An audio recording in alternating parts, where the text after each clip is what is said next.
তো চলুন শুরু করা যাক। আমি অর্পিতা। সাথে আছে বিশ্বজিৎ। আচ্ছা, আজকের আলোচনার জন্য আমরা একটা সূত্র হাতে পেয়েছি, জীবনযাত্রায় সম্পর্ক বিস্তার থেকে, মানে এর কিছু অংশ আর কি। হুম। আর এটা একটা বেশ ভাবনার বিষয় তুলে ধরেছে, যা অনেক সময়ই বুঝলেন আলোচনায় আসে বা হয়তো মনে মনে উকি দেয়। হ্যাঁ, বিষয়টা বেশ পরিচিত। সূত্রটা কিন্তু একদম সরাসরি একটা প্রশ্ন সামনে আনছে আচ্ছা। যে একজন পুরুষের জীবনে কে বেশি গুরুত্বপূর্ণ, তার মা নাকি তার স্ত্রী? এই প্রশ্নটা শোনার পরেই মনে হয় এর উত্তর কি আদৌ সহজ? না, সহজ তো নয়। সূত্রটা ঠিক কোন দিকে নিয়ে যেতে চাইছে আমাদের, কি বলতে চায়? দেখুন, ঠিকই বলেছেন। এই প্রশ্নটা শুধু ব্যক্তিগত নয়, এর মধ্যে সামাজিক আর সাংস্কৃতিক অনেক দিক জড়িয়ে আছে। হুম। সূত্রটি যেভাবে প্রশ্নটা সাজিয়েছে তাতে বোঝা যায় লেখক শুধু একটা উত্তর খুঁজছেন না, বরং এই যে টানাপোড়েন এর গভীরতাটা তুলে ধরতে চাইছেন। আচ্ছা। এটা তো সমাজে দীর্ঘদিন ধরে চলে আসা একটা বেশ সংবেদনশীল প্রসঙ্গ, তাই না? হ্যাঁ, তা তো বটেই। আচ্ছা, এই সূত্রটাতে কি এই টানাপোড়েনের কারণগুলো নিয়ে কিছু বলা হয়েছে? যেমন ধরুন, সময়ের সাথে সাথে মায়ের ভূমিকা বা স্ত্রীর ভূমিকা, এগুলোর ধারণা কিভাবে বদলেছে এসব? হ্যাঁ হ্যাঁ, সূত্রটি পরিবর্তনের দিকে ইঙ্গিত করেছে, অবশ্যই। ও। সেখানে বলা হয়েছে যে ঐতিহাসিকভাবে যদি দেখেন, মায়ের ভূমিকা ছিল মূলত আশ্রয় আর ওই নিঃশর্ত স্নেহের প্রতীক। ঠিক। অন্যদিকে আধুনিক সময়ে স্ত্রী, তিনি তো শুধু সহধর্মিণী নন, তিনি একজন বন্ধু, সঙ্গী, জীবনের অনেক সিদ্ধান্তের অংশীদার হয়ে ওঠেন। পার্টনার যাকে বলে। একদম।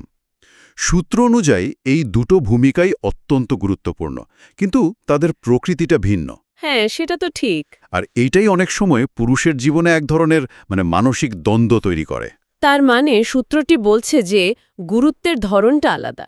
একজন হয়তো নিরাপত্তা দিচ্ছেন, শিকড়ের অনুভূতি দিচ্ছেন, আর অন্যজন দিচ্ছেন সঙ্গ আর ভবিষ্যতের স্বপ্ন, এরকম কিছু। অনেকটা সেরকমই। সূত্রটি এটা আলোচনা করেছে যে মায়ের সাথে সম্পর্কটা তৈরি হয় জন্ম থেকে, তাই না? এটা অনেকটা ভিতের মতো। হ্যাঁ। আর স্ত্রীর সাথে সম্পর্কটা তৈরি হয় প্রাপ্তবয়স্ক জীবনে, যেটা জীবনের পথ চলার সঙ্গী। আচ্ছা। সূত্রটি কিছু উদাহরণও দিয়েছে, যেমন কিভাবে ছোট ছোট দৈনন্দিন ঘটনায়, ধরুন ছুটির প্ল্যান করা বা কোনো আর্থিক সিদ্ধান্ত নেওয়া। হ্যাঁ, এগুলোতে তো হয়ই। এই সব ক্ষেত্রে এই দুই সম্পর্কের প্রতি যে দায়িত্ববোধ, সেটা পুরুষের মনে একটা টানাপোড়েন তৈরি করতে পারে। হুম। লেখক এখানে জোর দিচ্ছেন যে এই পরিস্থিতিগুলোতে প্রায়শই একজনকে অন্যের চেয়ে বেশি গুরুত্বপূর্ণ প্রমাণ করার একটা সামাজিক চাপও তৈরি হয়। ও আচ্ছা, এটা সত্যিই একটা জটিল পরিস্থিতি। সূত্রটি কি কোনো সমাধানের দিকে ইঙ্গিত করছে, নাকি কেবল সমস্যাটাকে তুলে ধরছে? দেখুন, সূত্রটি সরাসরি কোনো সমাধান কিন্তু বাতলে দেয়নি। দেয়নি।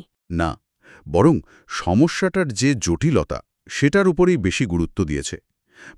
আমার যা মনে হচ্ছে, লেখকের উদ্দেশ্য ছিল এটা বোঝানো যে এই প্রশ্নটা কে বেশি গুরুত্বপূর্ণ, এই প্রশ্নটাই হয়তো ভুল। ইন্টারেস্টিং। প্রশ্নটাই ভুল। হ্যাঁ, সূত্রটি এমন কিছু ঘটনার কথাও উল্লেখ করেছে যেখানে এই তুলনা করার প্রবণতা, এই কম্প্যারিজনটা আদতে সম্পর্কগুলোর ক্ষতি করেছে। তাহলে এখান থেকে মূল ভাবনাটা কি দাঁড়ালো? যদি প্রশ্নটাই ভুল হয়, তাহলে সঠিক পথটা কি হতে পারে? এখানেই বিষয়টা খুব আকর্ষণীয় হয়ে ওঠে, বুঝলেন। সূত্রটি সরাসরি না বললেও এর বিশ্লেষণ থেকে মনে হয়, তুলনার পরিবর্তে দুটো সম্পর্ককেই সম্মান জানানো আর সযত্নে লালন করার দিকে ইঙ্গিত করা হচ্ছে। দুটোকেই। হ্যাঁ, কিভাবে এই দুটি অপরিহার্য এবং স্বতন্ত্র সম্পর্ক, মায়ের সাথে এবং স্ত্রীর সাথে, একই জীবনের সামঞ্জস্যপূর্ণভাবে, যাকে বলে সহ অবস্থান বা কোএক্সিস্টেন্স। আচ্ছা, সহ অবস্থান। হ্যাঁ, সহ অবস্থান করতে পারে এবং বিকশিত হতে পারে, সেটাই হয়তো ভাবার বিষয়। একে অপরের প্রতিযোগী হিসাবে না দেখে পরিপূরক হিসেবে দেখা আর কি। কে বেশি, এই প্রশ্ন না ভেবে বরং দুজনকেই কিভাবে জায়গা দেওয়া যায়, এই ভাবনাটা। একদম একদম তাই।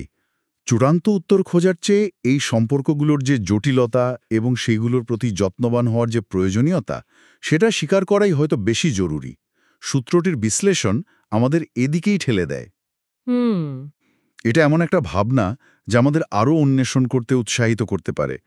কিভাবে জীবনের অবিচ্ছেদ্য কিন্তু ভিন্ন ভিন্ন যে সম্পর্কগুলো, সেগুলোকে তাদের নিজস্ব জায়গায় সম্মান জানানো যায়, আর একটা পূর্ণাঙ্গ জীবনে সেগুলোকে একসাথে লালন করা যায়। ঠিক। এই ভারসাম্য খোঁজাটাই হয়তো আসল চ্যালেঞ্জ।